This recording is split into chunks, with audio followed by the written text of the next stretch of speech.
है और सलमान सागर साहब का, और हमेशा क्योंकि इन्होंने इसके लिए लड़ाई लड़ी, और हमेशा आज भी अगर मैं यहाँ अगर आया हूँ, मैं as a in-charge minister PWD यहाँ पर आया हूँ, तो इन्हीं की लड़ाई की वजह से आया हूँ। और इन्होंने हमेशा अपना ये मुद्दा उठाया, और अभी मैं वही पूछ रहा था कि इतनी वाइटल अगर रोड है और इतनी इम्पोर्टेंट ये रोड थी, इसकी वाइडनिंग की ज़रूरत थी, तो ये हो जानी चाहिए थी। लेकिन पिछले जो 11 साल सरकार यहाँ पे रही, उन्हें चाहे बीजेपी और पीडीपी की जो बड़ी बड़ी बातें यहाँ करते हैं, रोज़ आगे लोगों को गुमराह करते हैं, उनसे ये सवाल पूछना चाहिए आपको कि ये 11 साल में इसकी वाइडनिंग क्यों नहीं हुई।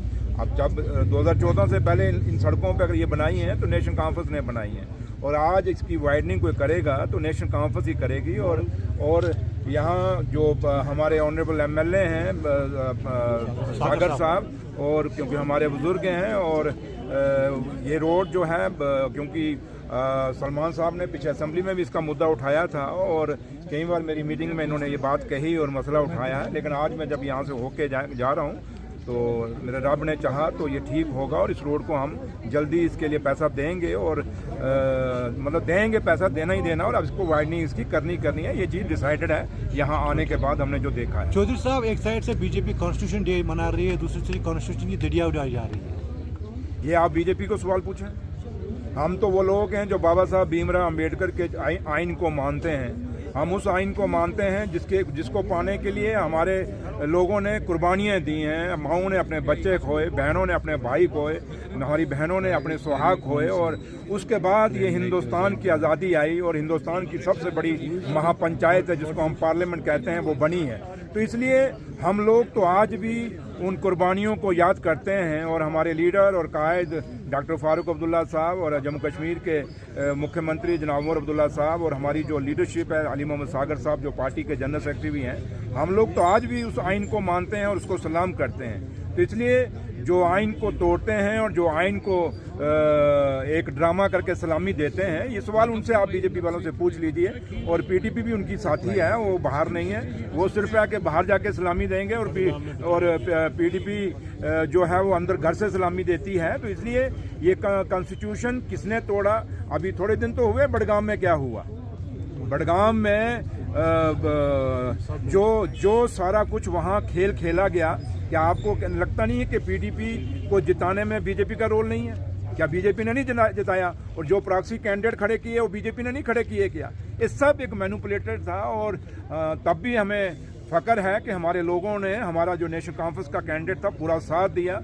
पूरी सरकार पीडीपी को जिताने में लगी हुई थी। और जब पहले महबा जी एक दिन एलजी साहब को जब मिल के आई थी, और आप लोग मीडिया को कभी खिताब नहीं किया था, और मीडिया पूछता रह गया था कि महबा जी बताइए एलजी साहब से क्या बात करके आए, तो वो बडगाम में हमें नज़र आ गया। वो उन्होंने वहीं वो जाके एलजी साहब के साथ बात की होगी कि बडगाम को कैसे हराना है, नेशनल कॉन्फ्रेंस की सीट कैसे हरानी। तो इसलिए ये चंद दिन की वो खुशियाँ मना लें। आज आके बडगाम हमारा है, और हमेशा बडगाम नेशनल कॉन्फ्रेंस का रहा है, आगे भी रहेगा। थोड़ा सा है कि मिसअंडरस्टैंडिंग्स हुई हैं, और वो मिसअंडरस्टैंडिंग्स भी दूर होंगी।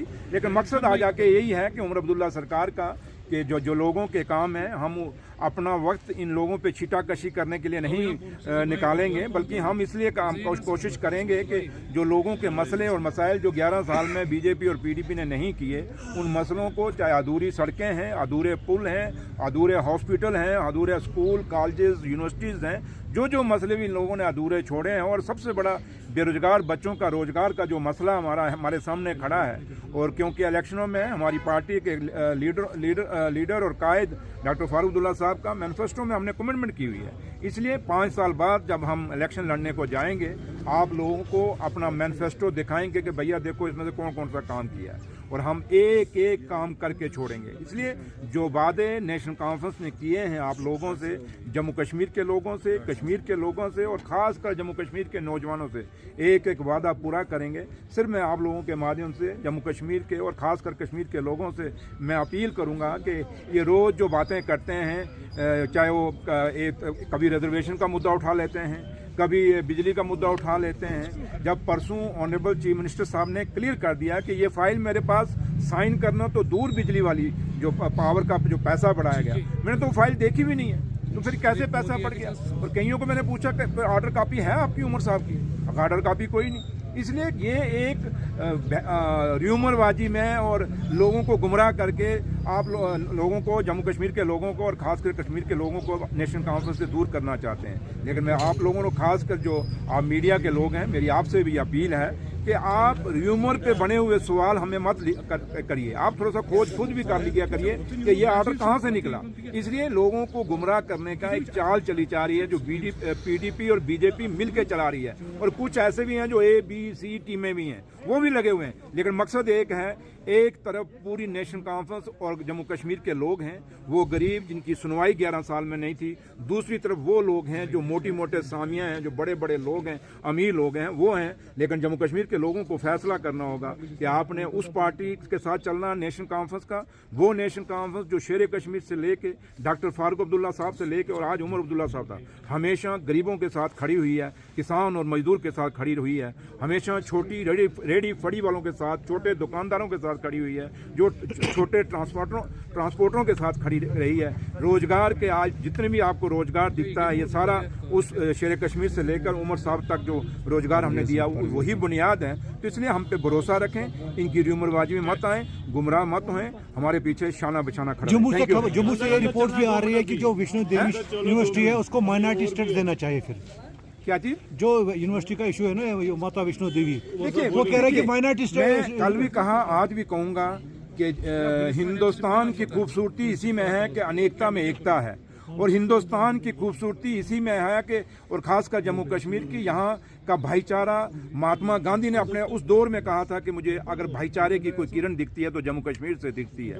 इसलिए जम्मू कश्मीर हमेशा भाईचारे के लिए जाना जाता है, और जो लोग भी यहाँ एजुकेशन को भी कॉमनलाइज करना चाहते हैं, एजुकेशन के अंदर भी जात, बरादरी, मजहब, फिरकापरस्ती लाना चाहते हैं, मैं उन लोगों को कहूँगा कि कम से कम एजुकेशन को तो बख्श दो। ये बच्चा जो छोटा सा तैयार होता है, बड़ा होता है, जब वो बचपन में पैदा होता है उसको कोई पता नहीं होता कि मैं कौन हूँ, किस मजहब से हूँ, किस धर्म से हूँ। लेकिन बड़े होके हम लोग उनको बनाते हैं, तुम कहाँ हो, तुम कहाँ हो।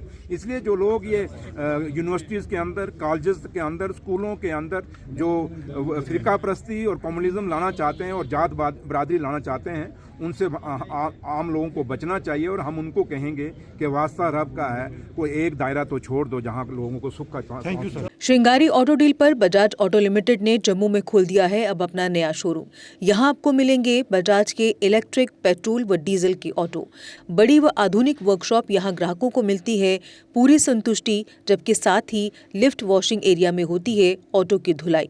यहाँ पर ई ऑटो 2 वर्जन में गोगो पी 5009 और गोगो पी 7012 में उपलब्ध है।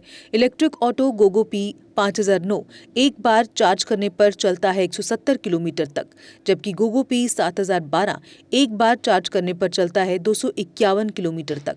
यानी बार बार ऑटो को चार्ज करने का कोई झंझट ही नहीं, और दिन भर चलाएं अपना ऑटो और बढ़ाएं अपनी कमाई। कंफर्ट में सबसे बेहतर है गोगो ई ऑटो। पावर में इसका कोई मुकाबला नहीं। शानदार सस्पेंशन और तेज रोशनी की हेडलाइट के साथ और भी हैं बहुत से फीचर्स, जबकि लोड कैरियर ऑटो में है अधिक स्पेस और अधिक पावर। बेजोड़ माइलेज जो कम खर्च में बढ़ाए आपकी अधिक कमाई, और यहाँ पर इजी फाइनेंस फैसिलिटी भी उपलब्ध है।